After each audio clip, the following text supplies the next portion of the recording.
आज के वीडियो में मैं आपको अनीश जी के साथ में घटी एक सच्ची घटना बताने जा रहा हूं, तो आप वीडियो को एंड तक ज़रूर सुनिएगा।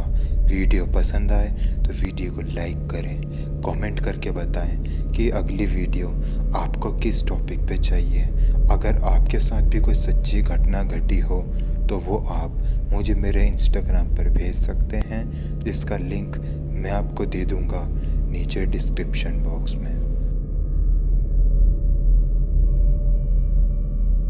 मेरा नाम अनीश है।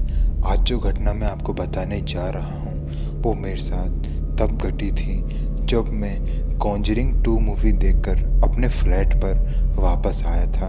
दरअसल मुझे हॉरर मूवीज़ और हॉरर कंटेंट देखने का बेहद ही शौक़ है। जब भी कोई हॉरर मूवी थिएटर्स में आती है तो मैं हमेशा उसे देखने के लिए जाता हूँ। तो जब कॉन्जरिंग 2 थिएटर में आई थी तो मेरे और मेरे कुछ दोस्तों ने उस मूवी को देखने का प्लान बनाया था।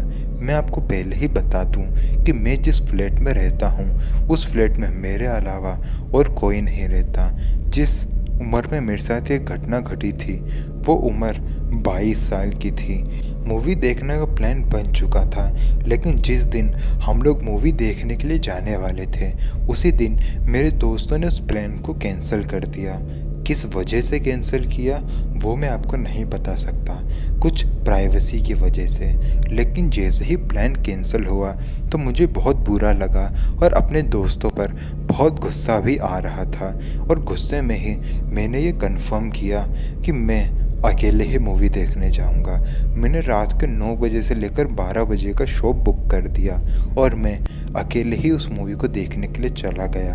अब उस मूवी को देखने के लिए चला तो गया था, लेकिन मूवी ख़त्म होने के बाद मैं अपने घर तक कैसे पहुंचा वो मैं ही जानता हूं। मुझे इतना ज़्यादा डर लग रहा था कि मैं एक कबूतर से भी डर जाता था, क्योंकि मैं कॉन्जरिंग मूवी देख कर आया था।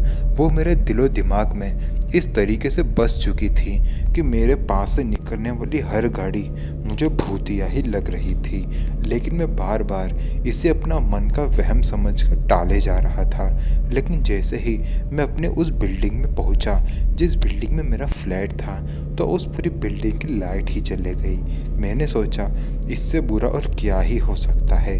जैसे ही मैं यहाँ पहुँचा तो ये लाइट ही चले गई। खैर, मैंने अपनी फ़ोन की लाइट जलाई और अपने फ्लैट की तरफ जाने लगा। जब मैं अपने फ्लैट के तरफ की सीढ़ियाँ चढ़ रहा था तो मैंने अंधेरे में ही देखा कि कोई शख्स है जो कि मेरी तरफ चला आ रहा है। अंधेरे में वो शख्स मेरी तरफ चले आ रहा था, जिसे मैं क्लियरली देख भी पा रहा था। लेकिन अंधेरे में अगर कोई इंसान आपकी तरफ चलते हुए आएगा तो नॉर्मल सी बात है, आपको डर तो लगेगा ही। इसलिए मैं बहुत ज़्यादा डर भी गया था और घबरा भी गया था। लेकिन जब मैंने अपनी फ़ोन की टॉर्च की लाइट उस इंसान के ऊपर मारी तो मैंने देखा कि ये तो कोई औरत है जिसने बुर्का पहना हुआ था।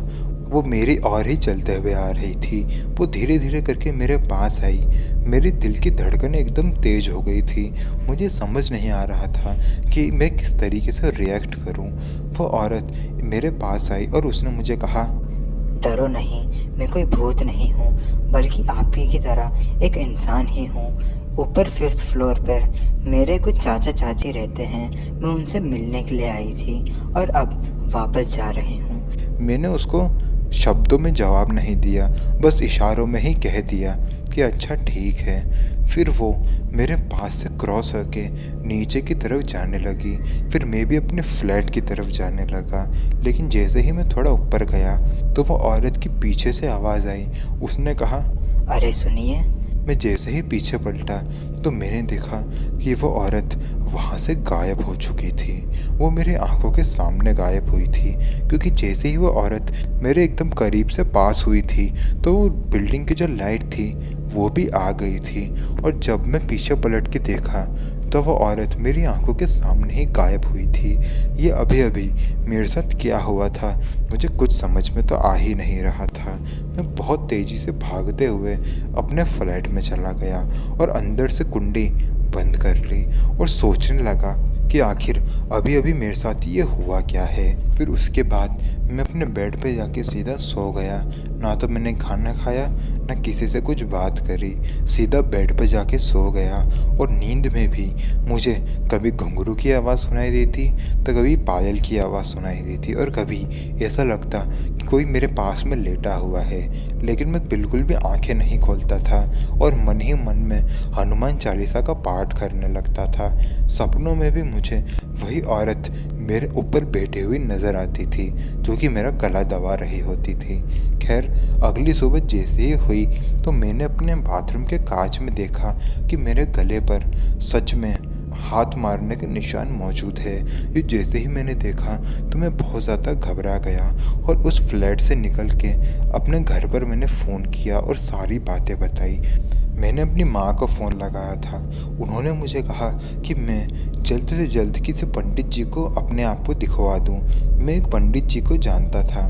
मैंने जल्द से जल्द पंडित जी को अपने आप को दिखवाया और पंडित जी ने मुझे ये बताया कि कल रात को तुमने जिस औरत को देखा था वो तुम्हारा कोई वहम नहीं, बल्कि सच्चाई में तुमने किसी औरत को देखा था और वो अब तुम्हारे ऊपर हावी हो गई है। पंडित जी ने कुछ विधि करने को कहा। 2-4 दिन में वो विधि भी हो गई और आखिर में जाके पंडित जी ने मुझे एक तावीज़ दे दिया और कहा कि इस तावीज़ को हमेशा बांध के रखना, कभी अलग मत करना। वो ताबीज़ मैंने अभी भी बांधा हुआ है। उस फ्लैट को भी मैंने इस घटना के बाद छोड़ दिया था और अपने माता पिता के पास आकर ही रहने लगा, और मैं नहीं चाहता कि ये घटना किसी और के साथ घटे।